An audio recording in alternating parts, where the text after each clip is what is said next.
So we've talked a little bit about the elements of a complete request. Let's look now at an example request. Imagine you've been asked to present a project status report for your area of responsibility to top management in a meeting that starts at 3 p.m. tomorrow. In order to put together what senior management wants, you're going to need status reports from the 3 people who report to you.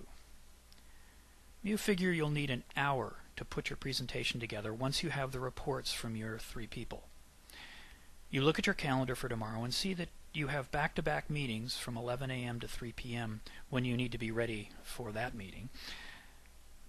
You could ask for your team's status reports by 10, but it might be better to give yourself an extra hour and make 9 a.m. the deadline. So here's what your complete request might sound like. I, the customer, would like each of you, performers, to put together a status report on your projects, and that's the action. I'd like these to be a maximum of 1 page, high-level, bullet point stuff I can incorporate into a short slide presentation for the meeting. That's my conditions of satisfaction. Please have it on my desk by 9 a.m. tomorrow. That's the time frame. So now take a look at the request you wrote out a minute ago. How did you do? Did your request include all of the important information, or was something missing? And if so, what was it? Did you leave off a time frame, or was the time frame kind of unclear? Did you put in conditions of satisfaction, or did you leave them off?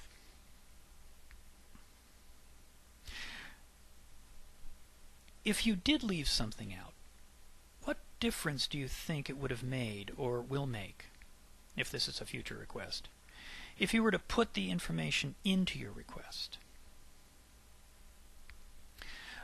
The most common things that are left out of a complete request are time frame and conditions of satisfaction. So let's take a look at what might happen if you were to leave out the time frame, if you were to simply make that request as, I would like each of you to put a status report together on your projects, and I'd like it to be maximum 1 page, high-level bullet point, stuff that I can incorporate in a short slide presentation for the meeting. Okay, now they don't know when you need it by. If you're to something to say as soon as possible, could you get that to me as soon as possible? Okay, now you're the boss. As soon as possible to some employees means, okay, I drop everything else I'm doing and go do this for my boss. And in fact, many managers think that that's how their employees should think. And so by saying ASAP, they figure they're going to get something very quickly. Certainly it should be ready by 9 tomorrow morning. Other people might think, okay, ASAP, as soon as possible. Well, my boss has already asked me to do these 5 other things, and then I've got our senior vice president has asked me to do this, and blah, blah, blah. So I've got all these things. So as soon as possible, that might be not until somewhere around the end of the day tomorrow. There's different ways that people think about this. Now, I might get mad at my employee who thinks that way and think they shouldn't, but wouldn't it be far easier to simply tell these people, this is when I need it, and let them figure out how to deal with the timing? So, time frame is a pretty darn important piece.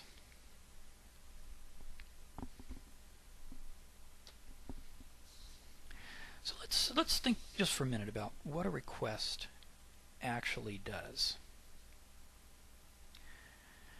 It tells the other person what you want, exactly what you want. That's the first thing it does. Second, it gives your intended performer the information, all of the information, he or she needs to determine if and to what extent he or she can fulfill your request. This is important because if the person you're asking to perform the actions is unclear on any aspect of what you want, yet still commits to fulfilling the request, you may well find that you don't get what you want when you want it. Remember the conditions of satisfaction, for example, in the example we just had. The one-page high-level summary bullet points. If the customer had left that out, what do you think might have happened? And of course that depends partly on your intended performers. Imagine you've asked them, you're the customer now, and you've made this request. And let's say, imagine two of them have worked for you for a while now, and they've been through this drill before, so they know what you want pretty darn well. But let's say I'm the third person, and I've only been working for you for a month. When I hear you say project status report, I think, and maybe this comes from my last job or some other experience in my life, I think that you're asking for lots of detail. So I might spend a bunch of time writing a 7 to 8 page report, maybe throw in a couple of graphs. You know, I'm putting together something that's really giving you a deep level status. And then when I put it on your desk at 9 a.m. tomorrow, what are you going to say? You're going to say, hey, this isn't what I wanted. And we're both disappointed. Now, either you have to spend extra time pulling the important parts out of my 7 or 8 page report, or I have to go back and do it over again myself. In either case, wasted time and energy, ill will, disgruntledness, and so on. So if you put the conditions of satisfaction in, it again allows that person to determine if and to what extent he or she can fulfill your request. And then finally, assuming you do give you're the customer and you do give me enough information to accurately determine that I do have the time, the ability, and the resources to do what you're asking me, it sets me up to make a commitment or promise to you to do the work.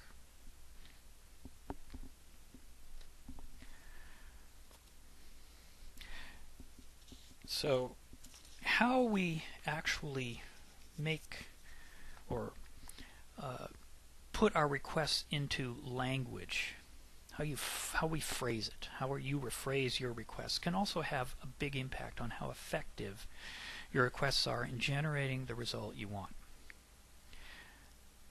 This slide gives examples of different ways people put requests into language. In the corporate business cultures of North America and Europe, direct requests are the clearest and tend to work the best to build trust and accountability. People can hear that and make a clear response. Indirect requests are less clear, and they're typically more difficult to respond to accurately. This is, of course, again, as I said, North American, European business culture.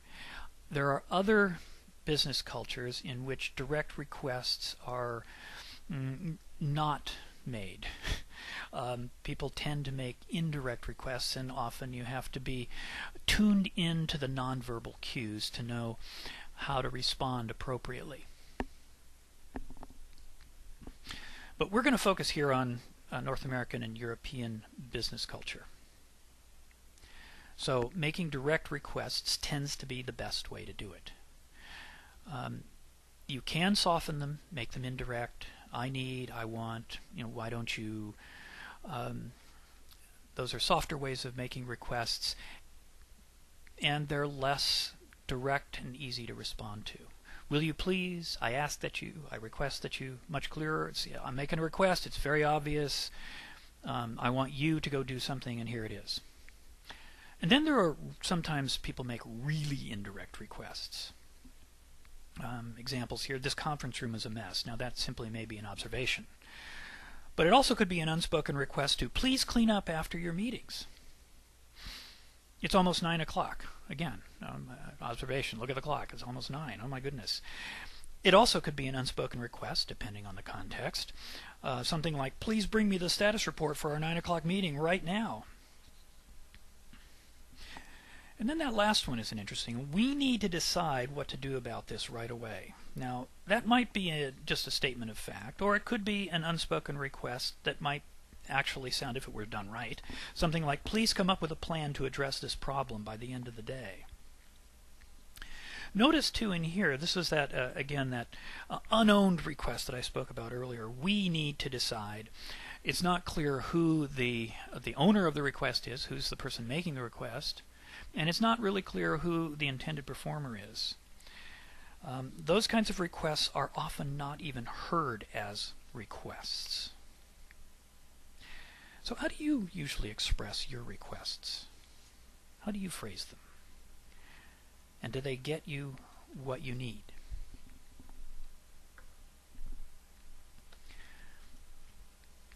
Context is also important for requests. I want to mention again that the context in which the requests are made is as important as the language used to make them. Is there a larger goal or outcome the request is aligned with? Do both the customer and the intended performer know what this is and how the requested action is aligned with that larger goal or outcome? Another thing that's important, it has to do with what may or may not be obvious to both the customer and performer. If you ask me to post the shift schedule for the coming week, it's probably something you've done before. You can assume I know what a shift schedule looks like and where and how to post it. These are things that are obvious to both of us, and you don't have to spell it out in your request. But if I haven't posted a shift schedule before, there's a good chance I don't know some of what's involved. Maybe I'm new to your company or new at the job or in your department, or maybe something is new about the schedule itself, how it gets written up or posted. If any of these instances if that's the case, it's really important to make a more complete request. So don't assume. So this may seem obvious, but in practice it's often overlooked. The requester assumes what is obvious to him or her is obvious to the intended performer, which of course can lead to what we all know about assume, that what it makes out of you and me.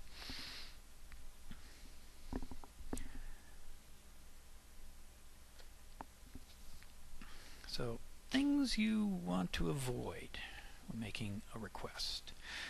Avoid making requests that are missing the important information that we've talked about. Make sure you're clear about what you want, what your conditions of satisfaction are, and when you want the action completed by. Avoid making unowned requests, and we talked about this just a moment ago. The most common forms of these are we need, as in, we need to make sure senior management gets this information in a timely manner. Who is we? Who's actually making the request? Who does the performer need to talk with, negotiate with, and so on? Unowned requests tend often to be made in meetings. People are moving forward fast, trying to get stuff done. Somebody says, we need a such and such. Somebody else says, yes, we do. And it's not clear who's going to actually do that. Third, avoid making frivolous requests. A completely frivolous request is asking for something that you don't need at all. Why would anyone do that? Sometimes they're just not thinking. They've got an idea, they make a request, and then they have another idea a minute later, and it voids the first idea and the first request. But it's usually not the entire request that's frivolous, but rather some part of it. And we talked about that earlier. Maybe the time frame is not realistic, not frivolous. Or it is frivolous. It's not what you really need. Finally, avoid making what I call drive-by requests. A drive-by request is when you ask for what you want, but don't bother to wait for a response. You simply assume the person you're asking can and will do it. One problem with not waiting for a response is that your intended performer may not be able to do it, but doesn't have the opportunity to tell you so. Also, commitments are more likely to be kept if they're actually spoken, as in, yes, I will do that. Another common form of drive-by request is sending it in an email and assuming just because you've made it, the other person can and will do what you've asked.